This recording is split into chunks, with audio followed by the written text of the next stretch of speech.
Hello everyone, welcome back to agriculture political. बहुत बहुत स्वागत है आपका। उम्मीद करती हूँ आप सब अच्छे होंगे। तो बढ़ते हैं आज के वीडियो की ओर। आज की वीडियो में हम डिस्कस करने वाले हैं CUET PG 2024 MSc agriculture last 2 days preparation strategy. आपका एग्ज़ाम 21 मार्च को होने वाला है। बहुत सारे स्टूडेंट्स इस एग्ज़ाम को देने वाले हैं और इस एग्ज़ाम के थ्रू जो सेंट्रल इंस्टीट्यूट्स हैं, सेंट्रल यूनिवर्सिटीज़ हैं, उनमें एडमिशन लेना चाहते हैं MSc एग्रीकल्चर कोर्सेज में, डिफरेंट स्ट्रीम्स में। तो आपके पास जो लास्ट 2 दिन हैं उसमें आपको किस तरीके से चीज़ें करनी है ताकि वो आपके जो एग्ज़ाम है उसमें आपको बेनिफिट दे। तो सबसे पहली चीज़ जो आपको करनी है कि जो 2 दिन आपके पास बचे हैं, तो जो भी आपकी एग्ज़ाम टाइमिंग है, जिस स्लॉट में भी आपका एग्ज़ाम है, सबसे पहले आपको कोशिश करनी है इन 2 दिनों में, 2-3 दिन जो भी हैं आपके पास, उनमें उस स्लॉट में कम से कम आप एक पेपर ज़रूर सॉल्व करें। यानी कि 3 पेपर आप, जो भी पेपर हैं पार्ट ए को हटा के, प्रीवियस ईयर क्वेश्चन पेपर आपको बहुत सारे मिल जाएंगे, उन पेपर्स को सॉल्व करिए। ऐसा आपको पहले से करते रहना चाहिए, लेकिन कोई बात नहीं, 3 दिन में भी आपका जो माइंड है वो प्रिपेयर हो जाता है चीज़ों के लिए। कि अगर आप 3 दिन लगातार उसी टाइम स्लॉट पे आप एग्ज़ाम दे रहे हैं तो माइंड थोड़ा सा, आपकी जो थिंकिंग है उस तरीके की हो जाती है। मल्टीपल चॉइस क्वेश्चंस आपको करने हैं, तो आपकी जो क्रिटिकल थिंकिंग है वो भी बहुत ज़रूरी है और माइंड को भी उस फेज़ में रखना है कि इस समय आपको एक्टिव रहना है। तो अगर आप उस वक्त एग्ज़ाम दे रहे होते हैं तो माइंड आपका एक्टिव रहता है, और जिस दिन आपको एक्चुअल एग्ज़ाम देना होता है तो वो चीज़ आपके लिए बहुत बेनिफिशियल होती है। तो सबसे पहली चीज़ ये करनी है, जितने भी टॉपिक आपने अभी तक पढ़ लिए हैं उनको रिवाइज करने की कोशिश करिए। अब कोई नया टॉपिक मत उठाइए, क्योंकि आप नया टॉपिक उठाएंगे ना ही आपका नया टॉपिक कवर हो पाएगा और पुरानी चीज़ें भी आप भूल जाएंगे। क्योंकि जो क्वेश्चंस होते हैं बहुत बेसिक होते हैं, तो आप अगर नया टॉपिक उठाने जा रहे हैं और पुराने का रिवीजन नहीं है तो आप चीज़ें गलत करने वाले हैं।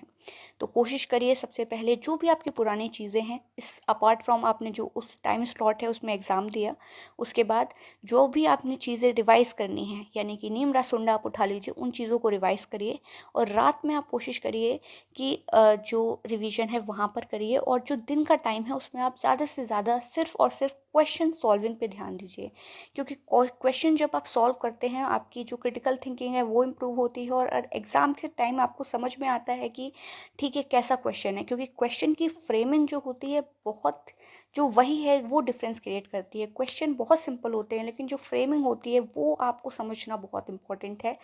बहुत ही बेसिक क्वेश्चंस ऐसे फ्रेम करे जाते हैं कि आप उन्हें गलत कर देते हैं।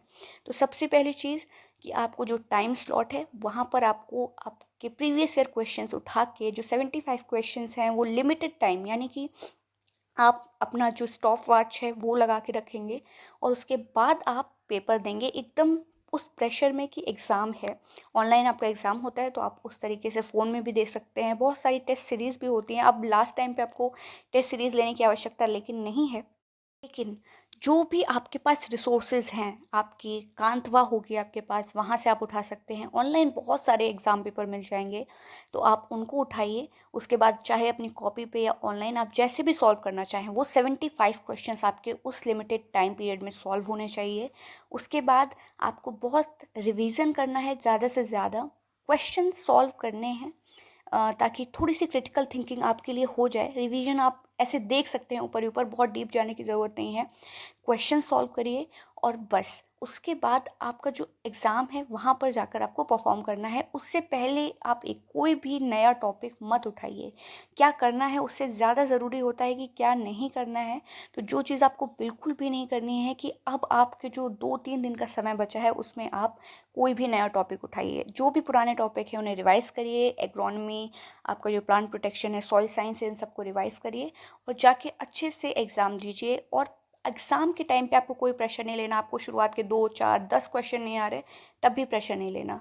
आपको अच्छे से समझ के करना है, तो आप ज़रूर सॉल्व कर पा रहे होंगे क्वेश्चन। शुरुआत में प्रेशर नहीं लेना है। कई बार होता है स्टूडेंट क्वेश्चन देखता है, शुरुआत के 5-6 क्वेश्चन नहीं आ रहे, इतने प्रेशर में आ जाता है कि जो आते हुए क्वेश्चंस है वो भी नहीं कर पाता। तो जो क्वेश्चंस आपको नहीं आ रहे हैं वो इसीलिए हैं ताकि आप परेशान हो जाएं और आते हुए क्वेश्चंस गलत कर दें। तो आपको जो भी क्वेश्चंस आ रहे हैं पहले उन्हें करिए, उसके बाद जो नहीं आ रहे 50-50 उन्हें करिए, बाकी आपको परेशान नहीं होना है। आई होप ये वीडियो आपके लिए यूज़फुल रही होगी। अगर आपको कोई भी डाउट है तो आप कमेंट सेक्शन में पूछ सकते हैं। बहुत बहुत धन्यवाद।